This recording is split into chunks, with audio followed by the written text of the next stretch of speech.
नमस्कार। आमने सामने में आप सभी का बहुत बहुत स्वागत है। आज हमारे सामने है मधु शर्मा जी, जो कि है राजस्थान भाजपा महिला मोर्चा की प्रदेश अध्यक्ष। मधु जी, आपका स्वागत हमारे कार्यक्रम में। नमस्कार। सबसे पहले तुझे शुभकामनाएं।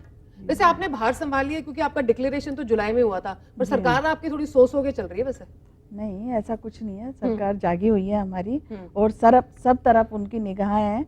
और मेरे को भी जैसे ही मेरा जुलाई के अंदर 31 जुलाई में डिक्लेरेशन हुआ, उसके तत्काल ही मैंने अपना कार्यभार मतलब ऑफिशियली नहीं संभाला, पर मैंने कार्य को समझने के लिए अपना कार्य प्रारंभ कर दिया है। नहीं तो ऑफिशियली ये 5 साल के अंदर आपको संभालने देंगे या नहीं संभालने देंगे? बिल्कुल संभालने देंगे। मैंने भी ये निर्णय लिया था कि जब मेरी कार्यकारिणी पूरी बन जाएगी तो मैं उस कार्यकारिणी के साथ ही अपना पदभार ग्रहण करूंगी। वैसे भी सही है। तो कब आपकी बन गई कार्यकारिणी पूरी? हाँ बिल्कुल, ऑलमोस्ट बन ही गई है। चलिए जी, 2016 दूर नहीं है, कुछ ही महीनों की, अब तो महीना भर भी रह गया। बिल्कुल।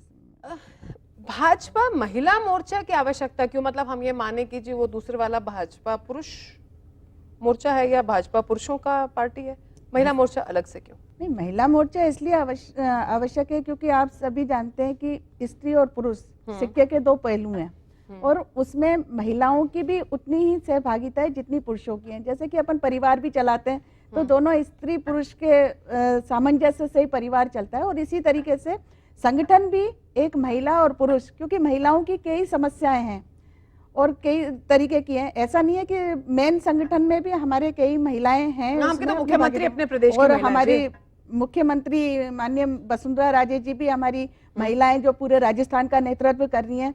किंतु महिला मोर्चा इसलिए है कि महिलाओं को आत्मनिर्भर, उनको सशक्त करना, साथ में महिलाओं की जो का संगठन इकट्ठा करके और उनकी जो भी समस्याएं उनका निवारण करने के लिए महिला मोर्चा के एक आवश्यकता पड़ी है। यहाँ पर जैसे आपने नया भार संभाला है, उसी तरह से नेशनल लेवल के ऊपर भी विजया रहतकर मैडम ने अभी भार संभाला है, और वो कह रही हैं कि भाई हम लोग काफी सारे चेंजेस लेके आएंगे। आप क्या चेंजेस एक्सपेक्ट करते हो इस नए लीडरशिप के मोड में?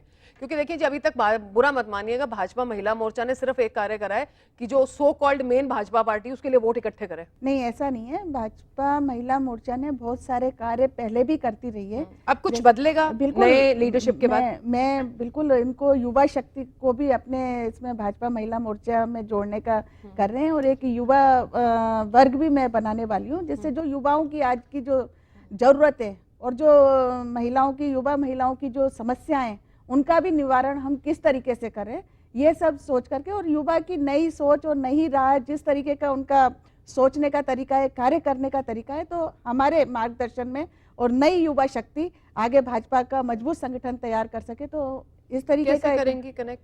बिल्कुल, स्कूल की जैसे अपने कॉलेज की स्टूडेंट है, बीबीपी की हमारी युवा मैडम मैं माफी चाहूंगी। हाँ बिल्कुल। लेकिन जब मैंने ऑनलाइन सर्च करा तो भाजपा महिला मोर्चा, मेरे ख्याल से आप लोग ट्विटर पे नहीं है, आपका फेसबुक पे पेज काफी दिनों तक कोई एडिशन नहीं हुआ है। बिल्कुल, मैं जब से बनी हूँ, आप मेरा पेज आप देख रहे हो। नहीं, आपका नहीं सर, मैडम मैं महिला मोर्चा का पेज की बात कर रही हूँ, आपके पर्सनल पेज की बात नहीं। महिला मोर्चा के नाम से पेज बना रखा है और रेगुलर अपडेट होता है? रेगुलर अपडेट है। अच्छा। और मैडम लेकिन महिला मोर्चा जो कार्य कर रहा है पूरे राजस्थान भर में, उसका सबका अपडेट रहता है उस पर। और मैडम लेकिन जब आपकी भाजपा की जो ऑफिशियल वेबसाइट है, उसमें जब हम लोग भाजपा महिला मोर्चा क्लिक करते हैं, उसका जो है उस पे वो लिंक नहीं हो रहा है, तो मैं आपसे सिर्फ ये कहूंगी कि लिंक कर दीजिए, क्योंकि अक्सर हम लोग जाके मेन वेबसाइट पर सर्च करते हैं। बिल्कुल, मैं उसको भी करूंगी, क्योंकि अभी मेरे को 3 महीने ही हुए हैं, और अभी मैंने 26 जिलों के दौरे अभी, क्योंकि क्या देखा मैडम दौरों में मैंने काफी कुछ मेरे को जानने को मिला। काफी महिलाओं की समस्याएं, उनको भी हमें सोल्व करना है। बढ़िया मैडम समस्याएं भाजपा के आने के बाद महिलाओं? नहीं, भाजपा के आने के बाद समस्याएं घटी हैं। वैसे मैडम मैं आपको बता दूं, राजस्थान पुलिस के जो लेटेस्ट फिगर्स हैं वो ये कहती हैं कि सितंबर 2014 के बाद से क्राइम अगेंस्ट वुमेन में इंक्रीज आया है। जहां तक मेरा ख्याल है, बलात्कार में तो 18% से ज्यादा का इंक्रीज आया है। मतलब पहले इंक्रीज आया, पर किंतु उसके बाद में आप देख रहे हैं कि उसमें नहीं मैडम, सितंबर 2014 से लेके अभी तक कोई कमी नहीं आई है। कमी आई है। महिलाओं का जो अपराध है या महिलाओं पे जो उत्पीड़न है, उसमें थोड़ी सी दर में कमी आई है। आप पीछे जाकर के देखें ना, कांग्रेस सरकार में क्या रहा है। मैडम एक चीज आप मुझे नहीं, कांग्रेस सरकार में भी देखा है मैडम। मैं 2013, 14 और 14-15 के आंकड़े आपको बता रही हूँ। उनको शोषण किया है, मतलब महिलाओं का आप देख रही हैं किस तरीके से। भंवरी कांड को आप जानती हैं, किस तरीके से उसने, किस तरीके से वो हुआ है। तो आम लोगों का तो क्या स्थिति रही होगी, पर अब धीरे धीरे और काफी कुछ मात्रा में कंट्रोल में आ जाएगा अब धीरे मुझे धीरे। बताएं, जब और 26 अभी जिलों के दौरे किए आपने, हाँ। तो किसी ने आपसे ये नहीं पूछा जी दाल के भाव इतने बढ़ गए हैं, क्या बनाएं? रसोई तो बड़ी कनेक्टेड है जी, औरतों से हम चाहे कितने भी लिबरेट हो जाएं, पर रसोई कनेक्टेड है। पर ये सभी चीजें इंटरनेशनल उस पर हैं और धीरे धीरे कम भी होंगी, ऐसा नहीं है, अभी काफी तो कुछ मतलब हम control ये में है। माने कि जब महंगाई कांग्रेस के टाइम पे तो भी हमारी कांग्रेस की गलती नहीं थी? नहीं, कैसे नहीं थी, कांग्रेस की गलती तो फिर अब थी, भाजपा की काफी- गलती है मैडम? नहीं, तो अभी शुरू हुआ है, अभी देखो ना, अब धीरे धीरे सब कंट्रोल में। कितना बिखराव और किस तरीके का छोड़ करके गई है कांग्रेस, आपने देखा नहीं है क्या हिंदुस्तान की क्या स्थिति रही है, हैं? जितने साल वर्ष उन्होंने जब भी शासन किया है और किस दुर्गति पे ला करके उसको हिंदुस्तान को पटका है। तो धीरे धीरे घर संवारने में, ये घर है जो अव्यवस्थित हो गया था, उसको संभालने में थोड़ा समय तो लगेगा ही ना। और पर सवाल आपसे और भी है, मजबूत लेकिन संभलेगा। एक डर ये लगता है कि पिछले 2 साल से 1.5 साल से यही सुन रहे हैं कि जी अभी कांग्रेस का सवार रहे हैं, भारत को ये डर लग रहा है कि कहीं 5 साल ना गुजार दे भाजपा इसमें। लेकिन फिर भी हम लोग जानेंगे कि कहां तक आप लोग कार्य करेंगे महिला आरक्षण के ऊपर, महिला सम्मान, महिला इंडिपेंडेंस, ये मुद्दे बड़े अच्छे लगते हैं बोलने में, लेकिन ऑन ग्राउंड क्या होता है ये हम आपसे जानेंगे एक छोटे से ब्रेक के बाद। हम ब्रेक के बाद अभी वापस आते हैं, हमारे साथ रहिएगा।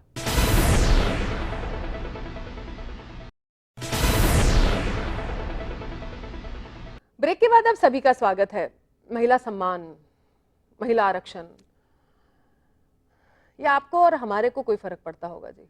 राजनेताओं के लिए सिर्फ ऐसे मुद्दे हैं जो समय समय पर निकाले जाते हैं और हम लोगों को दिखाए जाते हैं वोट लेने के लिए, और फिर ठंडे बस्ते में डाल दिए जाते हैं। देखो, महिला सम्मान की जहाँ बात की जाए तो हमारी माननीय मुख्यमंत्री जी ने महिला के सम्मान के लिए जो भामाशाह योजना दी है, उसमें महिला को ही मुखिया बना दिया उन्होंने। तो इतना बड़ा सम्मान मेरे ख्याल में कभी तक किसी के शासन में नहीं हुआ होगा। जिस तरीके का हमारी मुख्यमंत्री वसुंधरा राजे जी ने भामाशाह योजना के तहत और मुखिया महिला को बनाया, और मुखिया उसके परिवार की मुखिया है और समाज की मुखिया तो है ही है, आप देख ही रहे हो राजस्थान की मुखिया हमारी। तो उसका मैंने अक्सर ये देखा है मधु जी कि ये सवाल मैंने अभी सुमन शर्मा जी से भी करा था कि एक तसल्ली कर लेते हैं हम लोग ये कह के कि राजस्थान की मुख्यमंत्री महिला हैं, और जबकि कटु सत्य ये है कि मेरे ख्याल से पिछले ही हफ्ते सीकर में 4 साल की बच्ची का बलात्कार हुआ है और जो आज अपनी जिंदगी से जूझ रही है। तो ये मेरे ख्याल से हम लोग इन मुख्यमंत्री साहिबा है, बिल्कुल, मैं भी, भगवान उनको बनाए रखे, प्रदेश की खूब सेवा करें, लेकिन मैं कहूंगी भाजपा मुख्य महिला मोर्चा उस पर फोकस ना करे, आप महिलाओं पर ध्यान दें जिस काम के लिए क्षेत्र में उतरे हैं। तो आप मुझे 2-3 मेन बताइए मुद्दे कि आप किस तरह इंश्योर करेंगी जिन जिलों में आप गई हैं, क्या देखा है, 1 पॉइंट सॉल्यूशन की हाँ इसका ये सॉल्यूशन है। एक हमने इसीलिए महिला मोर्चे में एक महिला सुरक्षा और उत्पीड़न एक प्रकोष्ठ में बनाने वाली हूँ, जिससे इस तरीके की समस्या और उनका अवेयरनेस लाने के लिए, क्योंकि आज जो घटनाएं घट रही हैं या तो परिवार का कोई व्यक्ति बिल्कुल है जी, या कोई सामाजिक या उनके समाज का कोई आन मिलने वाला, ज्यादातर बलात्कार परिवार के लोग। बिल्कुल, तो परिवारों में किस तरीके से अवेयरनेस, जहां तक मैंने सोचा है, तो इसीलिए मैंने एक सोचा है कि हम महिलाओं के लिए इस तरीके का प्रकोष्ठ बनाएं जिसमें महिला उत्पीड़न और उनके विकास का प्रकोष्ठ बनाएं, सुरक्षा प्रकोष्ठ की बात बहुत अच्छी बात है, और उसमें बच्चियों पे खास ध्यान दें। और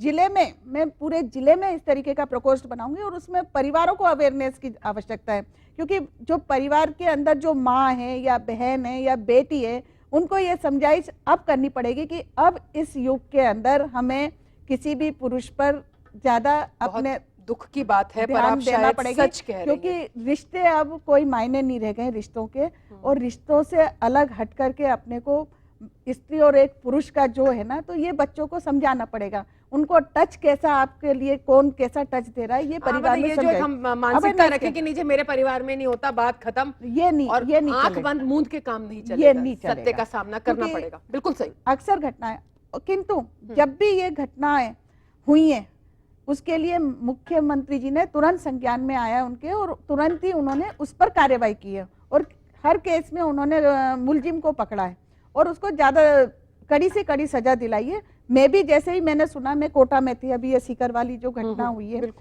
मैं तुरंत जयपुर आई, उस बच्ची से मिली हूँ, बच्ची से बातचीत करी है, पूरे परिवार से मैं मिली हूँ और पूरी जानकारी लेकर के बड़ा कष्ट हुआ, वास्तव में मेरी आत्मा रो पड़ी। हाँ, एक और हमारी आपसे इसमें रिक्वेस्ट है, क्योंकि आपने ये बात बताई और दिख रहा है कि आप संवेदनशील हैं, तो हम ये और कहना चाहेंगे कि उनको ना, देखिए हम लोग बोल देते हैं हाँ जी आपको सारा सहयोग रहेगा, लेकिन साथ साथ सत्य ये रहता है कि वो अपने मेडिकल बेनिफिट्स, अपने मेडिकल का खर्चा नहीं उठा पाते। ठीक है, बिल्कुल सही कह रहे हैं। नॉर्मल एक लेबर क्लास फैमिली से होती हैं, माँ का और बाप अगर अस्पताल में बैठे हैं तो शाम को रोटी कहाँ से खाएंगे, ये हमारे देश की असलियत है। तो उनको प्लीज ये सपोर्ट भी दीजिएगा। बिल्कुल, ये भी हम लोग कर रहे हैं इसकी भी। हाँ। और मेरे ख्याल में पूर्व में भी हमारी मुख्यमंत्री जी ने कुछ आर्थिक सहायता भी इन लोगों को दी है कलेक्टर के माध्यम से, और ये नॉर्म्स में भी है। तो इस तरीके के मैडम नॉर्म्स में तो बहुत कुछ होता है हमारे, नहीं हम उसको नीचे पहुंचता नहीं है। मैं इसीलिए इस तरीके के सेल बना रही हूँ कि उसमें ये सब महिला मोर्चा क्रियान्वित कराएं, जो महिलाओं से रिलेटेड जो भी समस्याएं, जैसे हमने एक करा है कि जननी सुरक्षा योजना, जो पूरी तरीके से लाभान्वित नहीं हो पा रही है महिलाएं या उनको जानकारी नहीं है। तो हम लोग चिकित्सालय में जाते हैं, हमारा महिलाओं का दर्द की टोली जाती है, जाकर के वहाँ पर जिसके बेटी हुई है, माननीय मुख्य हमारे प्रधानमंत्री जी ने बेटी बचाओ बेटी पढ़ाओ बेटी सुरक्षा के लिए जो अभियान चलाया है, उसी को ध्यान में रख करके हमने इस तरीके की भी योजना बनाई है कि हफ्ते में एक बार जाएं और जिनके यहाँ बेटी जन्मी है उनको हम बधाई दें, और साथ में उनकी सास है उनको भी बधाई दे करके उनको भी समझाइश करें कि किस तरीके से ये आपके घर में एक लक्ष्मी आई है। ये तो आई थिंक कुछ आप लोगों के ऑर्डर्स बीजेपी हेडक्वार्टर से ही, लेकिन अगर मैं सही कह रही हूँ तो शायद अमित शाह जी ने आपकी नेशनल महिला मोर्चा को ये कहा था कि आप लोग अपने महिला मोर्चाओं के थ्रू गांव-गांव में जाइए, जिससे कि जो भाजपा की प्रो कॉर्पोरेट इमेज बन रही है उसको आप लोग दूर करके लोगों को ये समझा सके कि हम लोग आम आदमी और गरीबों के साथ खड़े हैं। आप दीनदयाल उपाध्याय जी की भतीजी हैं, ठीक है, इस फैमिली हिस्ट्री का कितना बड़ा रोल था कि आपको प्रदेश अध्यक्ष बनाया गया? जवाब ब्रेक के बाद। अभी वापस आते हैं, कहीं जाना नहीं।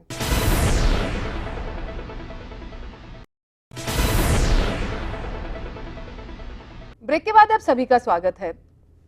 हाँ जी, तो कितना बड़ा रोल है इस चीज का कि आप दीनदयाल उपाध्याय जी की भतीजी हैं? मैं बता दूं, भतीजी हूँ, उनके छोटे भाई प्रभुदयाल जी की पुत्री हूँ, किंतु मैं 1993 से भारतीय जनता पार्टी की सक्रिय सदस्य हूँ, और उसी के माध्यम से मैं पहले मंडल में जिला मंत्री रही हूँ, उसके बाद जिले में मंत्री रही हूँ। मैंने कभी दायित्व के लिए कभी भी मैंने ये नहीं कहा कि मेरे को ये दायित्व चाहिए, और मैं समाज का कार्य करती रही हूँ। साथ ही मैंने सेवा भारती से कार्य किया, उसके बाद में मैं धर्म जागरण का कार्य देखती रही हूँ। साथ ही मैंने मुस्लिम राष्ट्रीय मंच की केंद्रीय समिति सदस्य हूँ अभी मैं वर्तमान में, वो भी 2000 से मैं कार्य निरंतर कर रही हूँ, जब से यह हमारा माई हिंदुस्तान रहा करता था माननीय इंद्रेश कुमार जी के सानिध्य में, तो उनके मार्गदर्शन में कर, तो अभी तक आप देख लें कि इतना समय होने के बाद भी मैंने कभी आगे चल करके कभी किसी को ये नहीं कहा कि मेरे को ये दायित्व चाहिए या इस तरीके, या किसी ने मेरे को इस तरीके की कोई बात हमारे उसमें नहीं है। अपने कर्म से, और मेरी माननीय मुख्यमंत्री जी ने जब मेरे कार्य को देखा तो उन्होंने मेरे को इसका ये जिम्मेदारी महिलाओं का नेतृत्व करने का, भाजपा भी वो कहते हैं ना, फिर पारिवारिक की अगर सब कुछ हो जाएगा तो फिर आम आदमी के लिए तो फिर किसी भी पार्टी में जगह नहीं रहेगी। तो वो मेरे उसमें, क्योंकि जिसका खून मेरे पास है अंदर शरीर में, तो मैं इस तरीके से लेना भी नहीं चाहती हूँ कि मैं बिना मेहनत के कुछ पाऊँ। बहुत अच्छी सोच है जी। एक गाँव एक योजना, शहर से गाँव को पलायन हो नहीं रहा जी। योजना तो बहुत होती है, मैं हमेशा ये कहती हूँ। योजना बन रही है और ये जरूर क्रियान्वित होगा। और अभी माननीय नरेंद्र मोदी जी और हमारी मुख्यमंत्री जी दीनदयाल जी के चिंतन पर ही कार्य कर रहे हैं। जो दीनदयाल जी का सपना था उसका सर्वांगीण विकास, और वही चीज को लेकर के कि महिला का सर्वांगीण विकास किस तरीके से हो, इसी योजना को लेकर के मैं महिला मोर्चा का कार्य करने के लिए अपना काम आगे बढ़ा रही हूँ, और यही सोच लेकर के मैं चलना चाहती हूँ। आई थिंक मुस्लिम राष्ट्रीय मंच की संभाग प्रभारी भी हैं, कोटा, झालावाड़, बूंदी, ये कुछ एक एरियाज आपके पास है। और केंद्र समिति। जब आज हम लोग बात कर रहे हैं, बात पे हर चीज पे धर्म का नाम लिया जा रहा है, तो मैं माफी चाहते हुए भी लेकिन ये प्रश्न आपसे पूछूंगी, क्योंकि मैंने आकलन आज तक अभी धर्म पे नहीं करा, लेकिन फिर भी ये प्रश्न पूछूंगी। एक हिंदू महिला मुस्लिम राष्ट्रीय मंच की संभाग प्रभारी क्यों नहीं हो सकती? नहीं तो मुस्लिम क्यों नहीं? अभी आपने कहा ना कि उनकी जाति के लोग होंगे, इसलिए मैंने घुमक्कड़ लोगों को अपने मंच में लिया है, क्योंकि वो लोग अपनी बात ज्यादा अच्छी तरह बोल सकते हैं।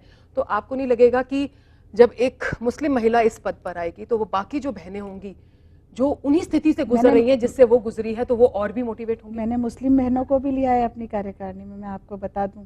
मैं उनका भी, क्योंकि मेरे पास में मुस्लिम बहनों, मुस्लिम में मैंने बहुत काम किया है, और जब मैंने मुस्लिम हमारे देश के लोग हैं, असल में तो ये बंटवारा होना ही नहीं चाहिए, नहीं होना चाहिए। हाँ, उनकी हम जब लोग मैंने सब पीड़ा केवल समझी, भारतीय हैं, भारतीय है, और मैं तो चाहती हूँ कि ये समान कानून भी उन बहनों के लिए भी होना चाहिए जो अभी हर हिंदुस्तान की नारी के लिए है, क्योंकि उनके सीधा तलाक दे करके, और उनकी जो पीड़ा रहती है, उसके बाद में जो बच्चे हैं उनकी परवरिश है, किस तरीके से अशिक्षा का कैसे अभाव हो रहा है, तो इस सब चीजों को लेते हुए मुस्लिम राष्ट्र मंच इस पर कार्य भी कर रहा है। ऐसा नहीं है खाली ऊपर में राष्ट्रीय एकता, सौहार्द और भाईचारे की बातें नहीं कर रहा है, उसमें शिक्षा का लेकर, स्वास्थ्य का लेकर सर्वांगीण विकास मुस्लिम राष्ट्र मंच अपना कर रहा है, और हर जगह। और अभी हमने देखो भाई बहन का त्योहार मुस्लिम राष्ट्र मंच के माध्यम से जयपुर के अंदर ही बनाया, जिसमें 5000 के लगभग महिलाएं बहनें, मुस्लिम बहनें थी, जिन्होंने रक्षा, एक रिश्ते की पहचान, भाई बहन के रिश्ते की पहचान हमने दी। तो बहुत अच्छा। तो समाज में हर वर्ग को हम हर चीज सिखाने का प्रयास भारतीय जनता पार्टी संगठन और संघ की जो विचारधारा के लोग हैं वो कर रहे हैं। हम इस चीज को हर जगह लेके जाएं जी, महिला पुरुष के लिए भी लेके जाएं, साथ मिलके काम करें देश के विकास के लिए, हर धर्म में, हर जाति में, हर जाति में। और तभी जो हम भारत के विकास का सपना देखकर आगे बढ़े हैं, तभी ये संपूर्ण होगा। आपका बहुत बहुत शुक्रिया मधु शर्मा जी, और हम आपके साथ भेजते हैं अपनी ढेरों शुभकामनाएं कि आप राजस्थान की मेरी हर बहन को शिक्षित कर सकें और उसको उसका सम्मान दिला सकें। बहुत बहुत धन्यवाद। तो ये था आमने सामने मधु शर्मा जी के साथ। जल्द ही आपके बीच दोबारा होंगे, तब तक जय हिंद।